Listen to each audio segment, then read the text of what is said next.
Hello and welcome back, dear aspirants, in our channel Do Maths.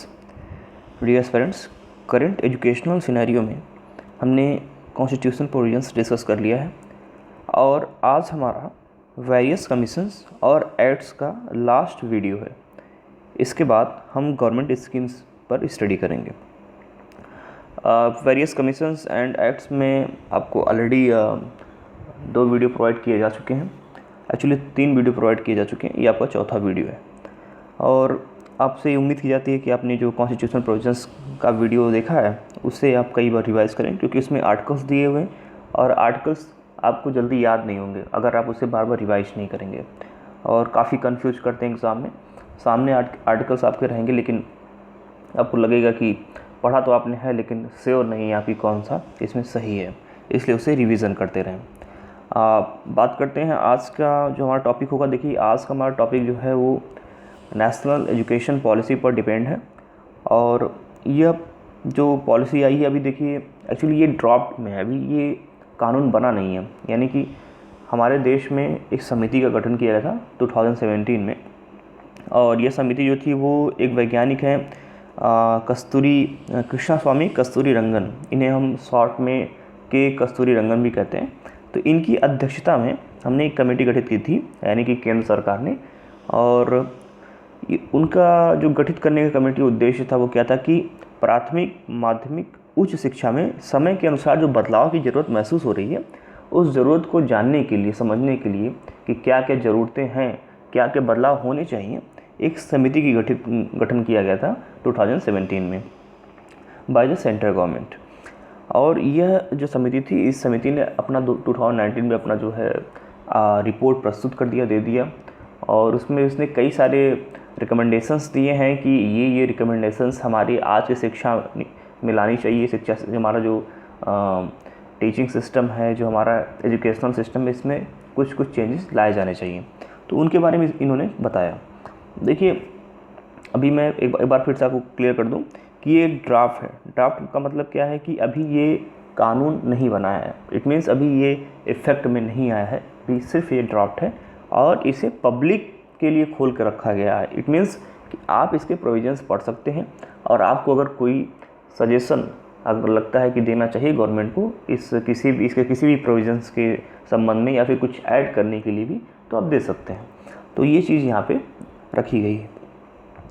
जब ये कानून बनेगा तो शायद इसमें जो बातें आज हम करने जा रहे हैं, शायद उसमें सारी बातें ना हो, या हो सकता है सारी ही हो, या हो सकता है कि उसमें कुछ और अलग से भी जुड़ जाए। तो इसके बारे में अभी हम कुछ कह नहीं सकते हैं, बट ये इतना श्योर है कि इसमें जो चीज़ें दी गई हैं, इसमें से कुछ चीज़ें जो है काफ़ी हद तक जो है हमारे नए वाले एजुकेशन सिस्टम में इंक्लूड होने वाली हैं। तो आइए बात करते हैं कि मेन फोकस किस पर किया गया है, कौन कौन से वो मेन पॉइंट हैं जिसको ध्यान में रखकर इस नई एजुकेशन पॉलिसी को जो है बनाया गया है। तो जो मेन पिलर्स क्या क्या हैं, देखिए, pillars of the draft national education policy 2019। पहला है एक्सेस होना चाहिए किसका, एजुकेशन का। इक्विटी होनी चाहिए, यानी कि लोगों के बीच समानता, बच्चों के बीच में क्या होनी चाहिए, समानता होनी चाहिए। क्वालिटी एजुकेशन मिलना चाहिए और वो अफोर्डेबल होना चाहिए, लोग उसे अफोर्ड कर सकें। और अकाउंटेबिलिटी होनी चाहिए, यानी कि यहाँ पे टीचर्स की भी बात की गई है कि यहाँ पे टीचर, स्टूडेंट, सबको हम क्या करेंगे, देखेंगे उनकी क्या क्या समस्याएं हैं, उनको सुलझाने का प्रयास करेंगे, और हम ढेर सारे इसके लिए प्रोविजंस करेंगे। अब हम बात करते हैं कि क्या क्या मतलब इम्पॉर्टेंट प्रोविजंस हैं, क्या क्या रिकमेंडेशंस इस समिति ने दिए हैं। तो आप देखेंगे कई सारे बहुत ही आमूल-चूल परिवर्तन की बात की गई यहाँ पे। जैसे जो हमारा MHRD है, MHRD का मतलब ministry of human resource and development, ये जो एक मंत्रालय है, काफ़ी समय से मंत्रालय है, और ये मनुष्यों के विकास के लिए, उनके उनकी जो संसाधन के रूप में उनको देखा जाता है, उसके विकास के लिए काफ़ी काम करता है। तो कहा गया है कि इस मिनिस्ट्री का नाम जो है वो बदल दिया जाए। अब बदल करके क्या लग दिया जाए, MOE, यानी कि मिनिस्ट्री ऑफ एजुकेशन। तो हमें ये नाम चेंज करने का सजेशन मिला, तो ministry of human resource and development का नाम मिनिस्ट्री ऑफ एजुकेशन करने का सुझाव दिया गया है। और free and compulsory education from preschool to 1 to 12th standard. आपको ध्यान होगा, इससे पहले जो हमने शिक्षा नीति पढ़ी है उसमें जो हमारा फ्री एंड कंपल्सरी एजुकेशन था वो 6 टू 14 ईयर्स के जो बच्चे होते थे उनके लिए होता था। लेकिन अभी जो हमारी शिक्षा नीति है, इस शिक्षा नीति के माध्यम से हम कक्षा 1 से कक्षा 12 तक के बच्चों को फ्री एंड कंपल्सरी एजुकेशन देंगे, ऐसा प्रावधान इस समिति ने अपने ड्राफ्ट में किया है। देखिए कितनी अच्छी बात है, क्योंकि इसके बाद हो सकता है कई बार ऐसा होता है कि ड्रॉप आउट रेशियो बहुत ज़्यादा हो जाता है, बच्चे कुछ क्लास तक ही पढ़ते हैं, उसके बाद वो आगे की फीस देने में असमर्थ होते हैं, तो फिर आगे वो कंटिन्यू नहीं कर पाते हैं। लेकिन अभी 12 तक करने से कई सारे फ़ायदे हो जाएंगे। अब जो हमने एक आर्टिकल पढ़ा था, आर्टिकल 21A, जिसे कि हमारे संविधान में एक 86 कॉन्स्टिट्यूशनल अमेंडमेंट के माध्यम से इंडक्ट किया गया था, उसको क्या किया गया था, इसमें कहा गया कि उसे हम थोड़ा सा बढ़ाएंगे। जो उसमें राइट टू एजुकेशन की बात की गई है, उस राइट टू एजुकेशन में हम कुछ चीज़ों को और ऐड करेंगे, उसको हम क्या करेंगे और विस्तार देंगे। तो क्या चीज़ें ऐड करने की बात कर रहे हैं? Extension of right to education act 2009 to cover children of ages 3 to 18। देखिए पहले क्या था, पहले था 6 to 14 ईयर्स, लेकिन अभी ये क्या कर दिया गया, 3 साल नीचे ले लिया गया और बच्चों को, और 14 यानी कि 4 साल ऊपर तक और ले लिया गया। इसका मतलब कि 3 से लेकर के 18 साल की एज में जो भी बच्चे फॉल करेंगे उन बच्चों की बात यहाँ पे की जा रही है। और किसके अंतर्गत? राइट टू एजुकेशन एक्ट 2009 को कवर करने के लिए, मतलब उसमें जो प्रोविजंस किए गए उसको इम्प्लीमेंट करने के लिए, उसका एक्सटेंशन करने के लिए। और पहले हमारा क्या फार्मूला होता था? पहले हमारा फार्मूला अगर आपको ध्यान होगा तो हम पहले अच्छा आप ये कमेंट में बताइए कि पहले हमारा कौन सा फार्मूला होता था। आपको ध्यान होगा कि हमने प्लस प्लस करके बताया था, तो ये कौन सा था पहले, उससे आप बताएंगे कमेंट में।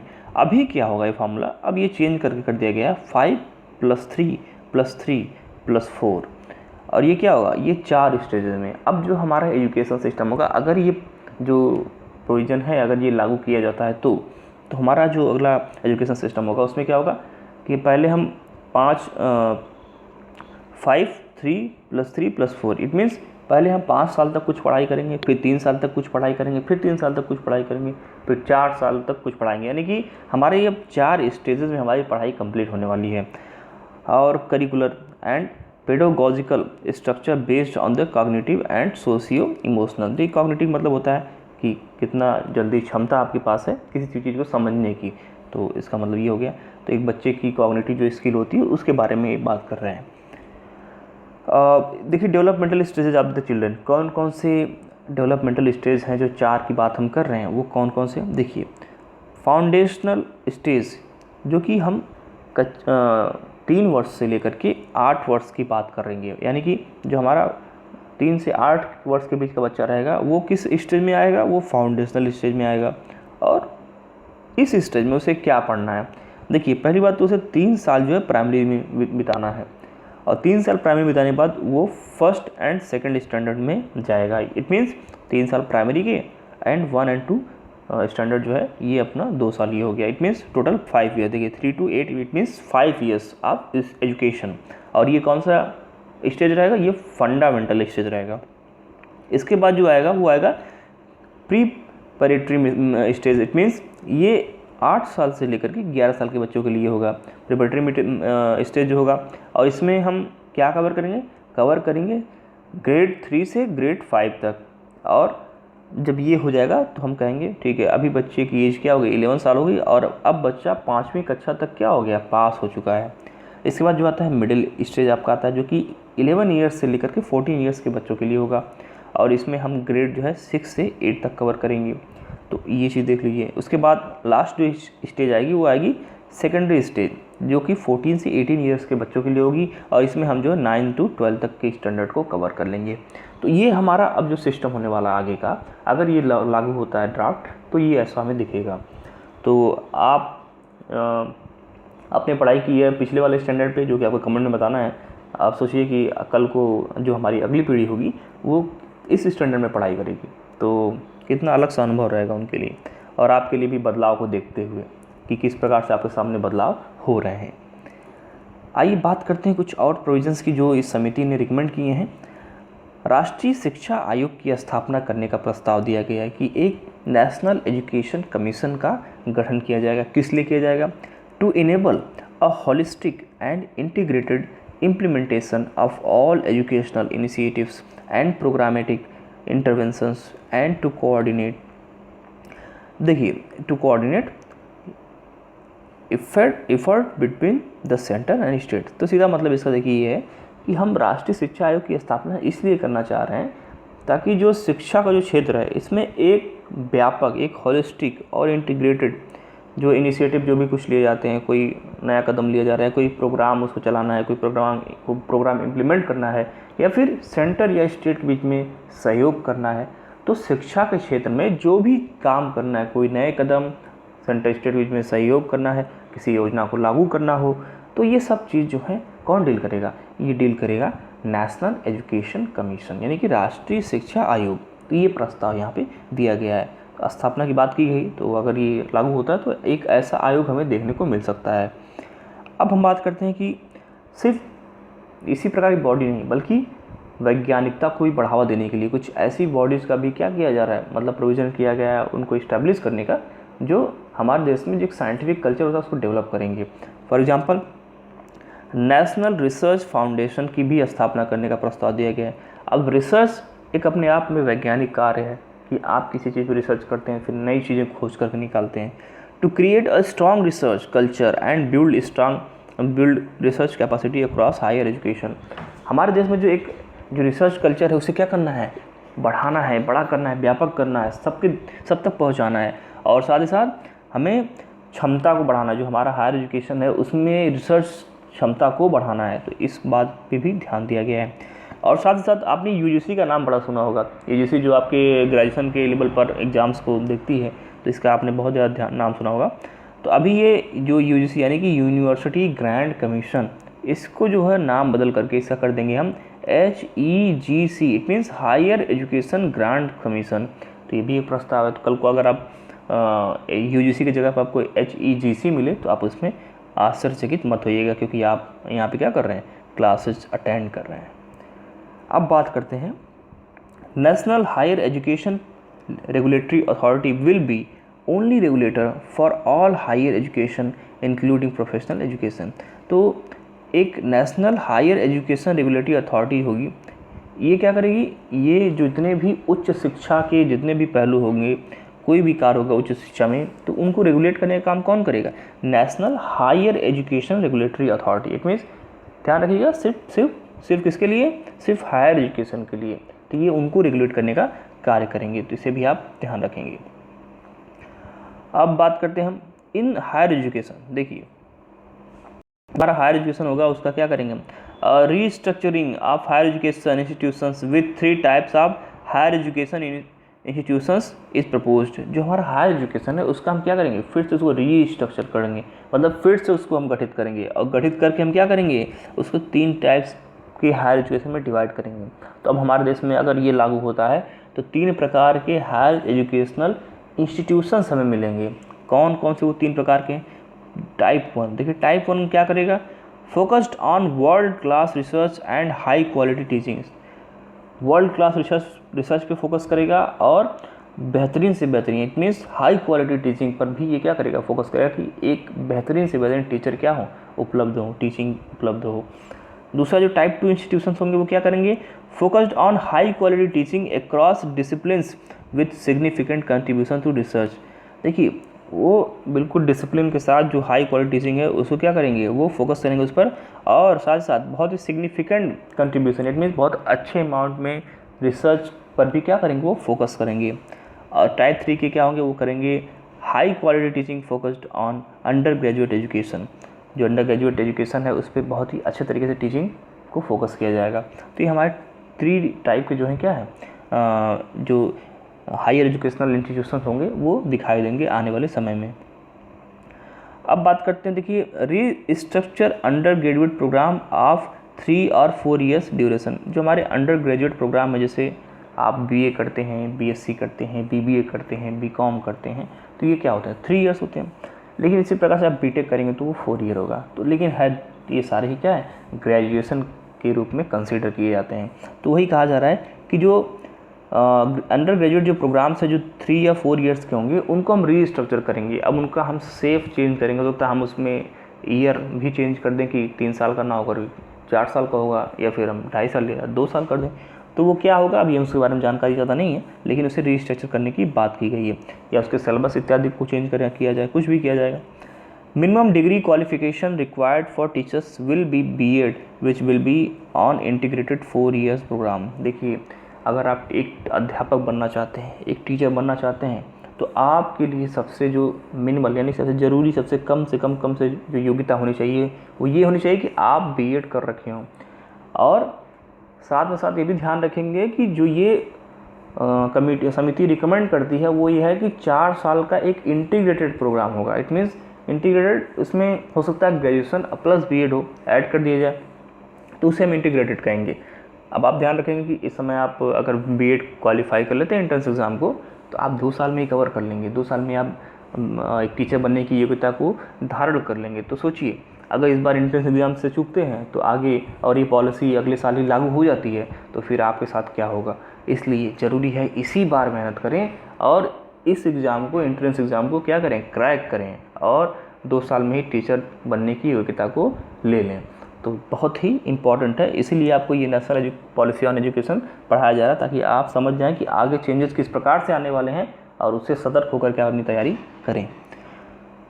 कहा जा रहा है कि reducing the content load in the school education curriculum. देखो, हमारे कंटेंट बहुत ज़्यादा हो जाते हैं हमारे स्कूल में, देखेंगे आपकी ढेर सारे काम करने पड़ते हैं, ढेर सारे पढ़ाई में सब्जेक्ट टॉपिक्स होते हैं, कई सारी चीज़ें होती हैं जो कई बार लगता है कि इनका कोई रिलेवेंट। आप देखेंगे कि जब आप आगे अपनी लाइफ में बढ़ेंगे तो स्कूल में कई सारी चीज़ें हमने पढ़ रखी हैं, लेकिन उनका कहीं पे भी कोई यूज़ नहीं मिलेगा आपको।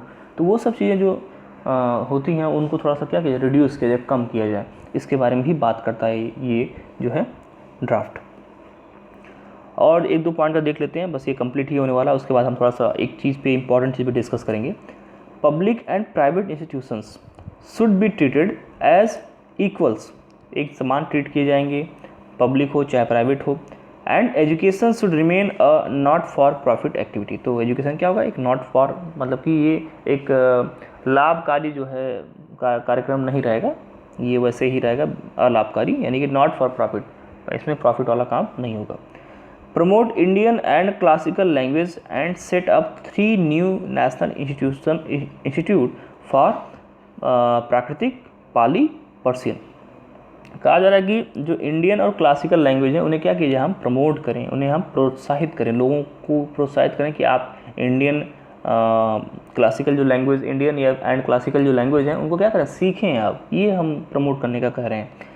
और साथ ही साथ कहा गया कि एक नया जो है नेशनल इंस्टीट्यूट हम क्या करें, स्थापित करें, यानी एक राष्ट्रीय एक संस्थान स्थापित करें जो कि प्राकृतिक, पाली और पर्शियन भाषा को क्या करें, सिखाए। अगला कहते हैं कि there will be no hard separation of learning areas in terms of curriculum, co curriculum, extra curriculum areas and all subject including arts. देखिए, इनका कहने का मतलब ये है कि अब हम सारे जो सब्जेक्ट हैं वो तो ले ही लेते हैं, arts, music, crafts, sports, yoga, community services इत्यादि सॉरी तो ये चीज़ें जो हैं ये भी हमारे करिकुलम के पार्ट हो सकेंगे, यानी आप इसमें भी अगर पढ़ाई करना चाहते हैं तो आप कर सकते हैं। सीधा से सिंपल मतलब इसका यही है।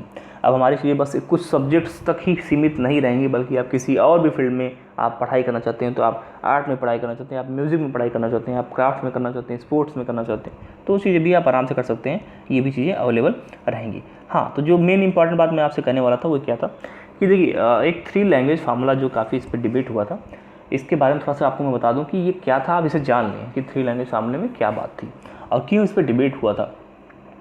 देखिए, 3 लैंग्वेज, जैसा कि इसे क्लियर है कि 3 भाषाओं की बात यहाँ पे की जाएगी। 1 मिनट, सॉरी, तो डिस्टर्बेंस के लिए हम माफ़ी चाहते हैं। और इस बात पर हमने ध्यान नहीं दिया कि फ़ोन जो है ऑन है। अब बात करते हैं हम, हाँ, 3 लैंग्वेज की हम बात कर रहे थे। तो देखिए, इसका मतलब ये हो गया कि 3 भाषाओं की यहाँ पे बात की जा रही है। तो ये दरअसल हुआ क्या कि जब ये पॉलिसी है जिसने रिकमेंड किया कि हमारे देश में 3 लैंग्वेज फार्मूला लागू किया जाना चाहिए। पहले भी हुआ है, ऐसा कोई नई बात नहीं है, लेकिन इस बार प्रॉब्लम क्या हुई, मतलब क्यों ज़्यादा विवाद उत्पन्न हो गया, क्यों ज़्यादा ढेर सारे जो है देखेंगे स्टेट्स जो हैं इसके अगेंस्ट क्यों आ गए हैं, इसके बारे में थोड़ा सा हम देख लेते हैं। देखिए, आपको मैं समझाता हूँ। जो फर्स्ट लैंग्वेज है, देखिए, मान लीजिए अब 3 लैंग्वेज पढ़ना है आपको, एक विद्यार्थी को सपोज करिए कि आप एक स्टूडेंट है और आपको 3 लैंग्वेज पढ़ना है। तो जो पहला लैंग्वेज आपका होगा वो क्या होगा, it will be mother tongue और रीजनल लैंग्वेज। आपका जो मदर टंग है तो वो होगा, उसमें आपको पढ़ाया जाएगा, या फिर आपका जो है रीजनल लैंग्वेज होगा, ये आपका पहला लैंग्वेज जो आपको सीखना है। तो ये सबके लिए समान होगा, इसमें किसी के प्रति कोई भेदभाव नहीं। और सही भी है, क्योंकि एक जो बच्चा होता है वो अपने मदर टंग में या फिर जो उसकी रीजनल लैंग्वेज होती है उसमें ज़्यादा कंफर्टेबल फील करता है। तो उसे सबसे ज़रूरी बात है कि वही बताई जानी चाहिए और वो पढ़ाई जानी चाहिए। ठीक है, जो दूसरा लैंग्वेज है सेकेंड लैंग्वेज, इसमें कहा गया कि इन हिंदी स्पीकिंग स्टेट, ध्यान रखेंगे ये थोड़ा सा देखिए चेंज वाला जो चेंज हो चुका है उसके बारे में बात की जा रही है। थोड़ा सा हम इसका फॉन्ट थोड़ा सा अलग ले लेते हैं। इसमें कहा गया कि इन हिंदी स्पीकिंग स्टेट की ऐसे राज्य जो हिंदी भाषा का इस्तेमाल करते हैं, यानी कि जो हिंदी भाषा बोलते हैं, उनकी बात की गई है। It will be other modern Indian languages और इंग्लिश। उनको कहा गया कि ये दूसरी भाषा जो सेकेंड लैंग्वेज है वो क्या होगी, उन राज्यों में जो हिंदी बोलते हैं उन राज्यों में जो दूसरी भाषा होगी वो क्या होगी, अदर मॉडर्न इंडियन लैंग्वेज और इंग्लिश। जो बाकी के मॉडर्न इंडियन लैंग्वेज हैं वो हो सकती हैं या फिर इंग्लिश हो सकती हैं। और कहते हैं कि in non Hindi speaking state, जो हिंदी नहीं बोलते हैं राज्य, इट मीन्स जैसे तमिलनाडु हो गया, वहाँ पे क्या बोला जाता है तमिल, कर्नाटक में कन्नड़, केरल में मलयालम, उसी प्रकार से आंध्र प्रदेश और तेलंगाना में तेलुगु बोला जाता है। तो ये क्या है, ये नॉन हिंदी स्पीकिंग स्टेट्स हैं। तो इन स्टेट्स की बात की गई कि जो नॉन हिंदी स्टेट्स हैं उनमें जो सेकंड लैंग्वेज होगा वो क्या होगा, इट विल बी हिंदी और इंग्लिश। या तो वो हिंदी लेंगे या तो वो इंग्लिश लेंगे। अब देखिए अभी तो आपको लग रहा होगा कि यहाँ तो कोई दिक्कत नहीं है, उनके ऊपर कोई बोझ नहीं है कि भाई आप ये लें या फिर ये लें, मतलब कोई भी चूज कर सकते हैं, उनके पास स्वतंत्रता है कि आप इसमें से कोई भी भाषा चूज कर सकते हैं। लेकिन earlier it was not like this, इस पहले ये ऐसा नहीं था। जब ये शुरुआत में जब ये प्रोविज़न आया था तो उसमें दिया गया था कि जो सेकेंड लैंग्वेज होगा, ये हिंदी, जो हिंदी स्पीकिंग स्टेट उनके लिए तो ठीक है, कोई दिक्कत नहीं कि वो एक सेकेंड लैंग्वेज जो है अपना कोई मॉडर्न इंग्लिश इंडियन लैंग्वेज पढ़ेंगे या फिर इंग्लिश पढ़ेंगे, और मतलब कि जो साउथ के लैंग्वेज उसमें से कोई पढ़ लेंगे, तो उनका तो वो था ठीक है, लेकिन कंपलसरी नहीं था। लेकिन जो नॉन हिंदी स्टेट्स थे, जो हिंदी नहीं बोलते थे, उनके लिए क्या कहा गया था, उनके लिए कहा गया था कि आपको जो सेकेंड लैंग्वेज है वो उसके लिए उसमें कंपलसरी आपको हिंदी पढ़ानी है, यानी कि सेकेंड लैंग्वेज के तौर पे आप हिंदी की ही पढ़ाई करवाएंगे, ये कंपलसरी था। तो जब ये कंपलसरी था तो ढेर सारे राज्य, जैसे तमिलनाडु का मैंने एग्जांपल दिया आपको, इन लोगों ने विरोध करना स्टार्ट कर दिया कि नहीं, ये कंपलसरी नहीं होना चाहिए, हमारे स्वेच्छा पर निर्भर होना चाहिए कि हमारी इच्छा अगर है तो हम हिंदी पढ़ाएँ, हिंदी को प्रमोट करें। तो इसी बात को लेकर विवाद हुआ था कि सेकंड जो लैंग्वेज है वो क्या होनी चाहिए, वो हिंदी कंपलसरी नहीं होनी चाहिए बल्कि वो ऑप्शनल होना चाहिए। It means it should be dependent on the will of the state, ये किसी भी स्टेट के विल पर डिपेंड करना चाहिए कि वो चाहता है पढ़ाना या फिर नहीं। लेकिन अब जब ये चेंज कर दिया गया तो यहाँ पे देखेंगे आप कि हिंदी और लिखा गया ना, और इंग्लिश, मतलब आप हिंदी पढ़ा सकते हैं या फिर इंग्लिश, मतलब ये अब कंपलसरी नहीं रहा। तो ज़्यादातर स्टेट्स इंग्लिश पढ़ाते थे पहले से, तो अब उन्हें कोई प्रॉब्लम होनी नहीं है। उसी प्रकार से जो थर्ड लैंग्वेज की बात की गई थी हिंदी स्पीकिंग स्टेट्स में, उसमें कहा गया इट विल बी इंग्लिश और मॉडर्न इंडियन लैंग्वेज, और इन हिंदी जो नॉन हिंदी वाले स्टेट्स हैं उसमें भी इंग्लिश या फिर कोई भी मॉडर्न इंडियन लैंग्वेज, तो इसमें भी कोई प्रॉब्लम नहीं थी। तो ये चीज़ें सेम थी। तो बस एक वही विवाद का मुद्दा था कि जो दक्षिण भारतीय राज्य थे उन्होंने विरोध किया कि हिंदी को पढ़ाना कंपलसरी नहीं होना चाहिए। तो यही जो है 3 लैंग्वेज फार्मूला था। अच्छा देखिए कुछ चीज़ें हम आपको और बता देते हैं, थोड़ा सा आप इसे बस ऐसे नॉलेज बढ़ाने के लिए देख लें कि क्या है चीज़ें। हालांकि डायरेक्ट आपका ये इस्तेमाल शायद ना पड़े एग्जाम में आपके, लेकिन ऐसे बस देख लीजिए थोड़ा सा नॉलेज के इन्हेंस करने के लिए। देखिए ज़रूरत क्यों पड़ी, जो नीड है वो 3 लैंग्वेज फार्मूला की क्यों ज़रूरत पड़ी इंडिया में। देखिए जो कमेटी है उसने ऑब्जर्व किया कि the learning languages are an important part of child's cognitive development.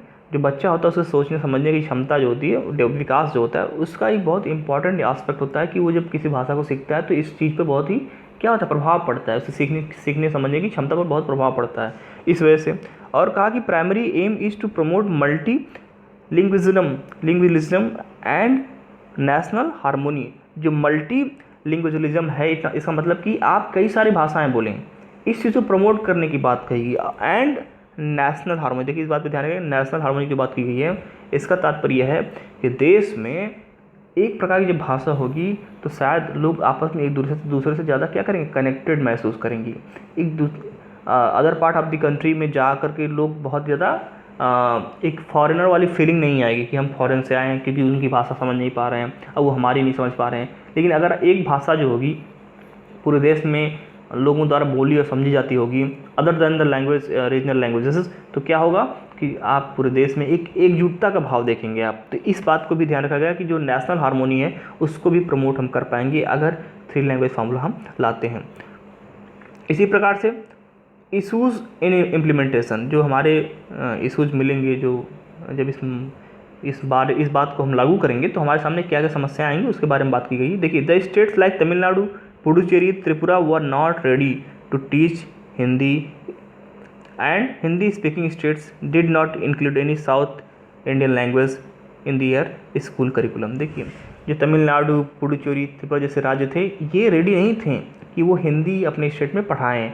और एक और चीज़ भी थी, जो हिंदी स्पीकिंग स्टेट्स हैं, या it means UP, Bihar, Gujarat, MP, ये सब जो स्टेट्स हैं, ये अपने जो उनका प्राइमरी स्कूल जो स्कूल करिकुलम है, जो स्कूल के सिलेबस हैं, उसमें इन्होंने कोई भी साउथ इंडियन लैंग्वेज को नहीं ऐड किया था पढ़ाने के लिए। तो ये भी एक उनके लिए था कि भाई हमको आप कह रहे हैं कि हम पढ़ा दें, वो तो नहीं कुछ कर रहे हैं, है ना। तो ये भावना भी वहाँ पर निकल कर आई। State governments often do not have adequate resources to implement the 3 language formula, and the inadequacy of resource is perhaps the most important aspect of the challenge। देखिए, सबसे बड़ी समस्या ये है ना कि हमारे देश में हम लैंग्वेज पढ़ाने की बात तो कर देते हैं, लेकिन हमारे पास उतनी सारी रिसोर्सेज नहीं है, साथ उतने अच्छे टीचर्स नहीं है जो साउथ के लैंग्वेजेस को यहाँ पे नॉर्थ में पढ़ा सकें, या फिर साउथ में जाकर के नॉर्थ के लैंग्वेज को पढ़ा सकें, इट मीन्स हिंदी को पढ़ा सकें। तो हमारे पास रिसोर्सेज भी नहीं है, और जब रिसोर्सेज नहीं है तो फिर पहले बात तो हमें एक मानव बल जो है तैयार करना पड़ेगा इसके लिए। इट मीन्स एक ह्यूमन रिसोर्स तैयार करना पड़ेगा जो इन्हीं कार्य के लिए जो है बनाओ। इट मीन्स उन्हें लैंग्वेज का अच्छे से ज्ञान हो, और वो साउथ की लैंग्वेज को नॉर्थ में पढ़ा सकें और हिंदी को जो है वो साउथ में पढ़ा सकें।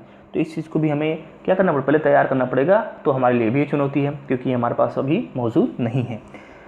अच्छा, जो बात की जा रही है इंडियन मॉडर्न लैंग्वेज की, वो कौन कौन सी लैंग्वेज है? देखिए, संस्कृत है, बाकी 20 मतलब टोटल 22 हैं, एंड असमी, बांग्ला, बोडो, डोगरी, गुजराती, हिंदी, कश्मीरी, कन्नड़, कोंकणी, मैथिली, मलयालम, मणिपुरी, मराठी, नेपाली, ओडिया, पंजाबी, तमिल, तेलुगु, संथाली, सिंधी एंड उर्दू। ये लैंग्वेज है जिसमें से कोई भी चूज किया जा सकता है पढ़ाने के लिए। तो जो ऊपर बात की गई थी, इन्हीं लैंग्वेजेस की बात की गई थी। तो डियर स्टूडेंट, आज का ये जो हमारा वीडियो था, ये हमने कंप्लीट किया अपना, जो हमारे वेरियस कमीशंस एंड एक्ट थे उनको कंप्लीट कर लिया, और बिल्कुल हमने जहाँ पुराने समय में ज़रूरत थी कुछ इंपॉर्टेंट एक्ट और कमीशन उनको पढ़ा हमने, फिर हम बिल्कुल एकदम मॉडर्न तक यानी कि 2019 तक लेकर इसको आए हैं। इसके बाद जो हमारा अगला वीडियो होगा वो हमारा होगा गवर्नमेंट स्कीम्स पर। होपफुली आपको ये वीडियो पसंद आया हो। तो अगर आपको वीडियो पसंद आया तो आप इस चैनल के बारे में लोगों को बता सकते हैं, और साथ ही साथ जो लोग मैथमेटिक्स ग्रुप से फॉर्म फिल किए हैं उनके लिए चैनल पर मैथमेटिक्स के वीडियोज़ भी अवेलेबल हैं, वो चाहें तो प्लेलिस्ट जा करके इसे एक्सेस कर सकते हैं। तो ठीक है डियर फ्रेंड, ये रहा हमारा आज का वीडियो। मिलते हैं अगले वीडियो में, तब तक के लिए नमस्कार।